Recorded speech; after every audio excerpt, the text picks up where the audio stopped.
The storm raged across the desert, its fury matching the tempest within Connor's soul. Lightning split the darkness, illuminating the desolate landscape of his ranch for brief, violent moments.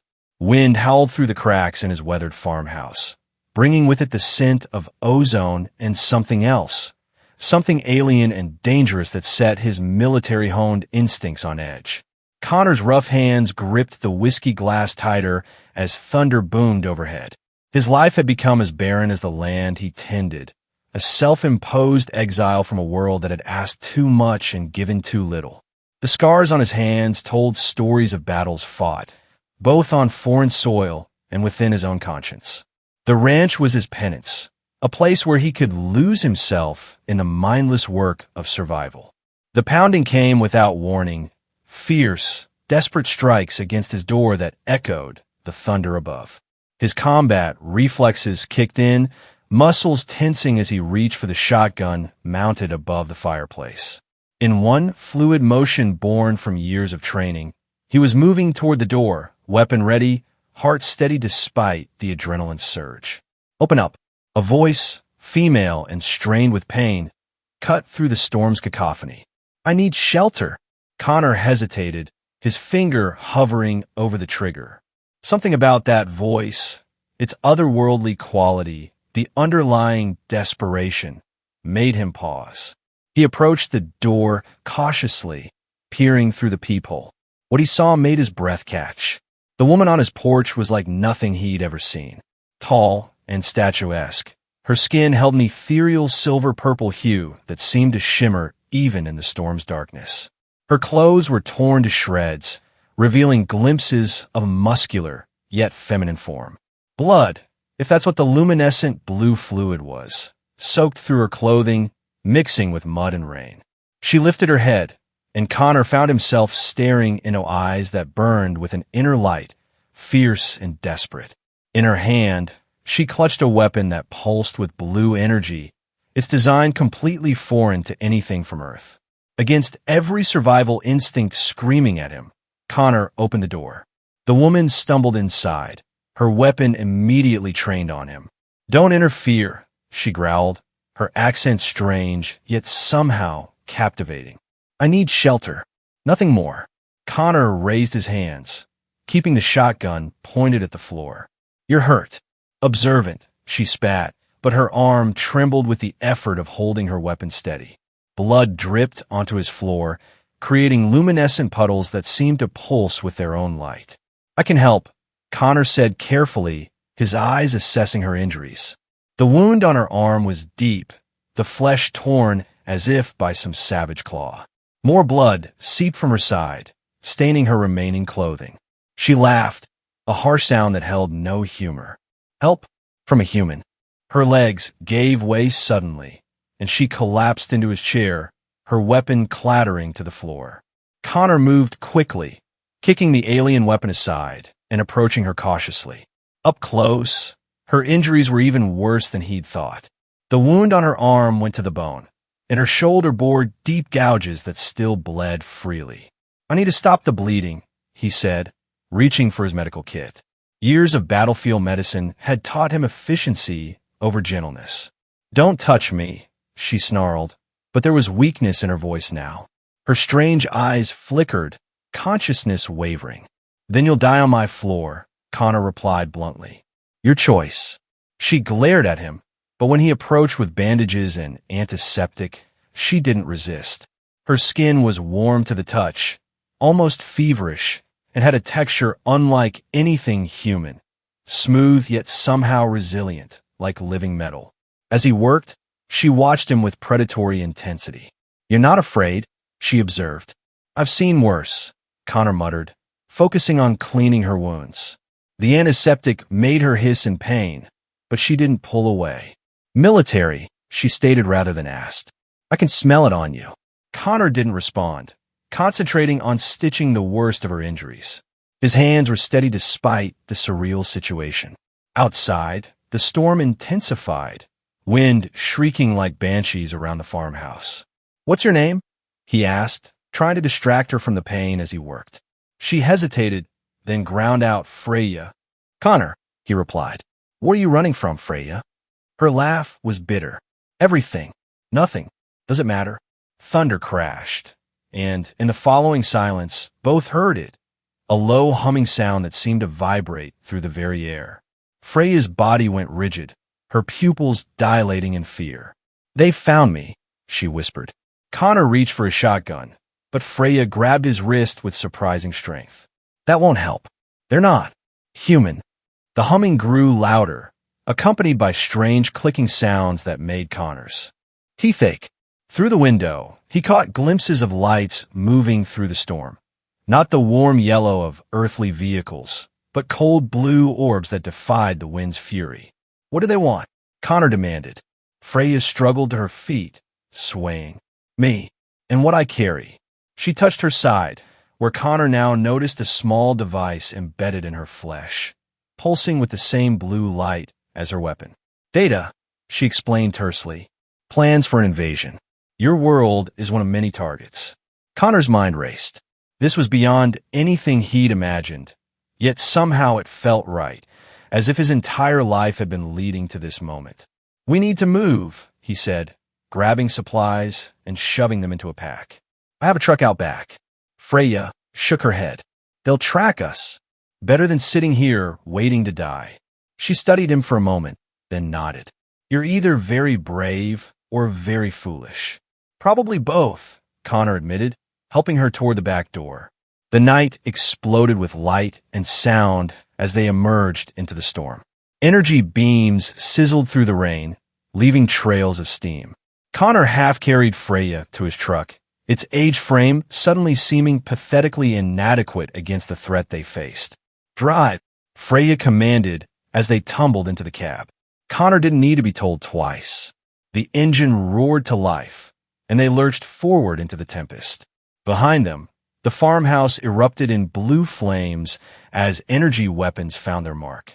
Connor's home, his sanctuary, disappeared in a maelstrom of alien fire. Where to? He shouted over the engine's roar. Freya pointed east. The mountains. There's an old communication array. If we can reach it. Her voice trailed off as she slumped against him, consciousness finally failing. Connor pressed the accelerator harder, the truck bouncing over rough terrain as he fled into the unknown with an alien woman bleeding on his seat and death itself in pursuit.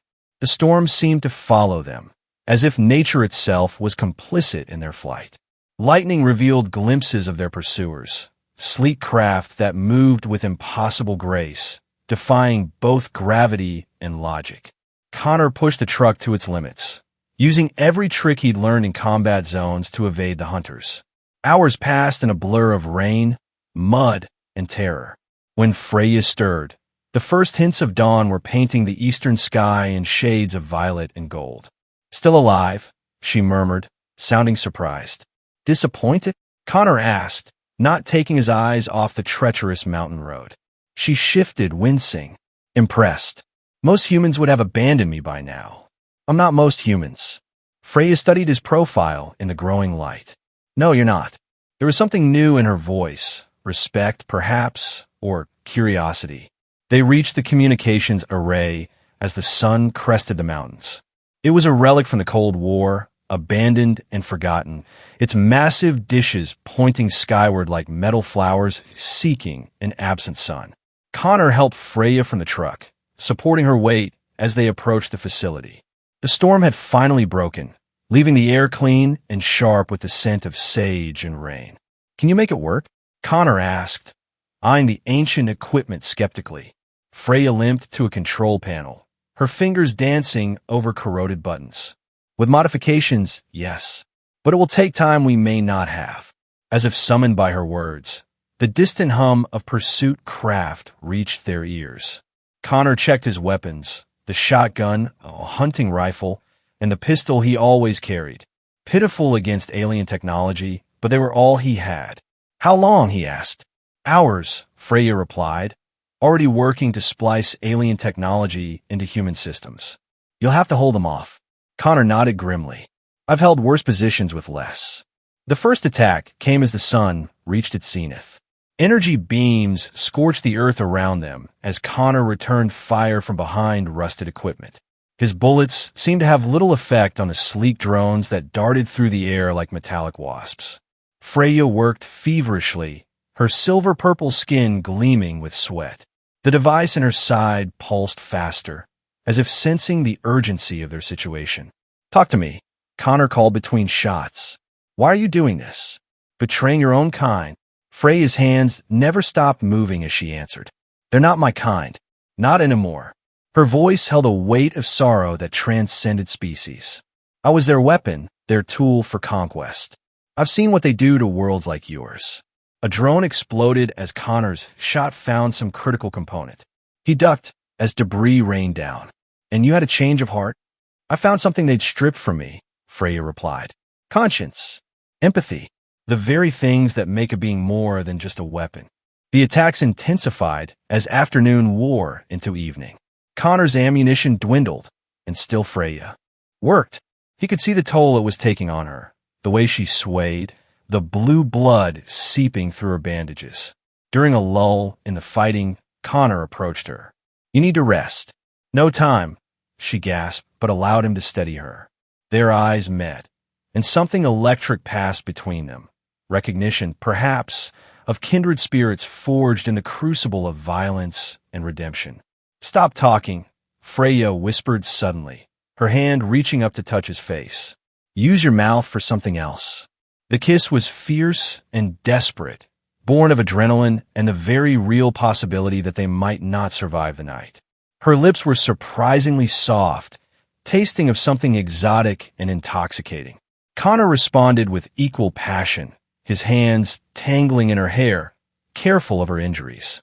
When they broke apart, both were breathing heavily.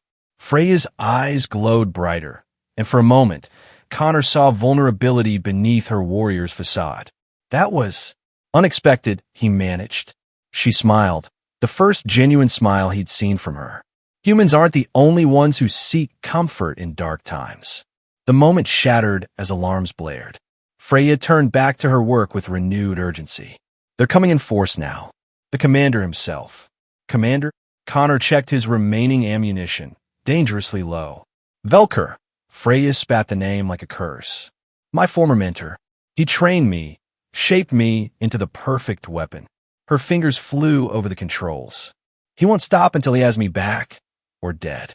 The final assault began as twilight painted the sky in shades of blood and shadow. This time, it wasn't just drones. Figures in advanced armor descended from the clouds, moving with lethal grace. At their head was a being that radiated authority. Velker, Connor assumed. "Freya." The commander's voice boomed across the battlefield, somehow perfectly understandable despite its alien origin. "Return what you've stolen, and I may yet show mercy." "Your mercy is poison," Freya shouted back, not pausing in her work. "I've seen what you call mercy on a dozen worlds." Connor emptied his rifle into the advancing troops, watching in frustration as their armor absorbed the impacts. He switched to the shotgun, aiming for joints and weak points, buying precious seconds. "Almost there," Freya called. "The transmission is ready, but I need more power."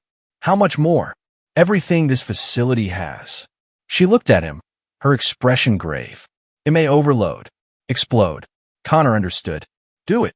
Velker himself approached now, his armor more elaborate than his soldiers, energy blade humming in his hand. "You disappoint me, Freya. All that potential wasted on sentiment." "I learned from the best," Freya retorted. She pressed a final sequence, and the entire array hummed to life. "Connor, get back." But Connor stood his ground, placing himself between Freya and Velker. "You'll have to go through me." Velker's laugh was cold. "Gladly." The battle was brief and brutal. Connor fought with everything he had, but against Velker's superior strength and technology, he was outmatched. The energy blade scored his flesh, sending white-hot agony through his body. "Pathetic," Velker sneered, raising his blade for the killing blow. "No." Freya's scream cut through the chaos. She launched herself at Velker, her own recovered weapon blazing. The two aliens clashed in a fury of energy and motion, teacher against student, old loyalty against new conviction. Connor, bleeding and battered, crawled toward the control panel. The transmission was active, sending Freya's stolen data across the stars, but the power levels were critical. Sparks flew from overloaded circuits. The duel between Freya and Velker reached its climax. Both were wounded, their armor scorched and torn. With a final, desperate move, Freya drove her weapon through a gap in Velker's defenses. The commander staggered, disbelief etched on his alien features. "Why?" he gasped, falling to his knees. "Because someone has to break the cycle," Freya replied, tears streaming down her face. "Someone has to say enough." Velker collapsed, his life force ebbing away. Around them, his soldiers hesitated, leaderless and confused. "The transmission is complete," Connor called out, his voice weak. "But this whole place is about to blow." Freya limped to his side, helping him up. Together, they staggered away from the array as systems overloaded and explosions began to cascade through the facility. They made it to the truck just as the communications array erupted in a pillar of fire and light. The explosion lit up the night sky, visible for miles around. In its aftermath, an eerie silence fell, broken only by their ragged breathing.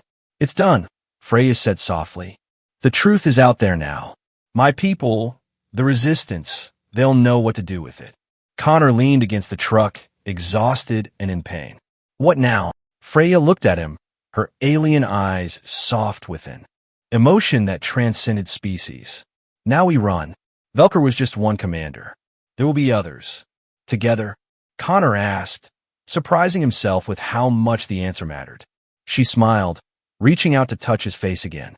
"Together." Then, with a hint of her earlier playfulness, she added, "Stop talking, Connor. Use your mouth for something else." This time, their kiss was slower, deeper, filled with promise rather than desperation. When they parted, Connor felt something he hadn't experienced in years. Hope. "I know some people," he said. "Smugglers, off-grid types. They can get us off-planet." Freya raised an eyebrow. "You're full of surprises. You have no idea." They climbed into the truck, battered but alive, and drove into the dawn. Behind them, the burning array sent smoke signals to the heavens, announcing to the universe that even the mightiest empires could be challenged by those brave enough to stand against them. As they descended from the mountains, Freya leaned against Connor, her hand finding his. "Thank you," she whispered, "for not being most humans." Connor squeezed her hand, feeling the strange texture of her skin, marveling at how natural it felt. "Thank you for showing me there's still something worth fighting for." The road ahead was uncertain, fraught with danger and the unknown. But for the first time in years, Connor felt truly alive. Beside him, an alien warrior who had chosen conscience over conquest was proof that redemption was possible, that even in the darkest times, light could be found.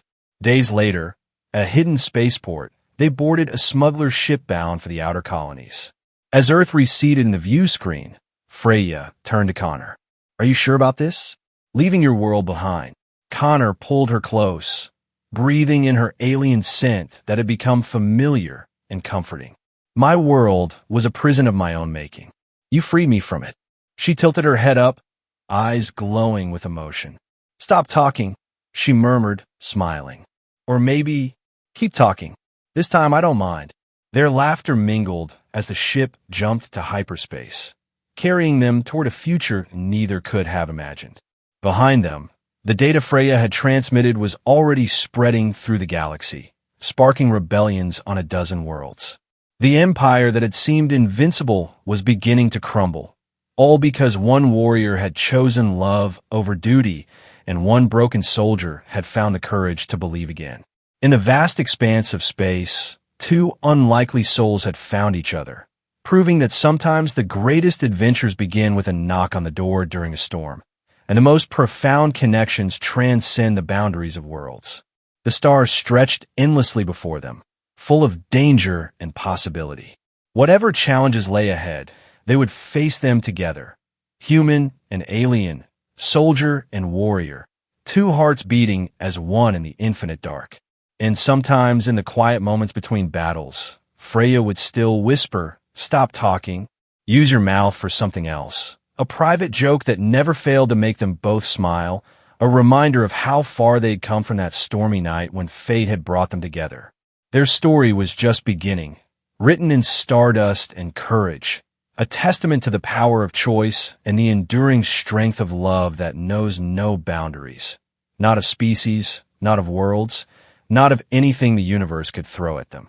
In the end, they had both found what they'd been searching for without knowing it: redemption, purpose, and a love that burned brighter than any star in the endless night.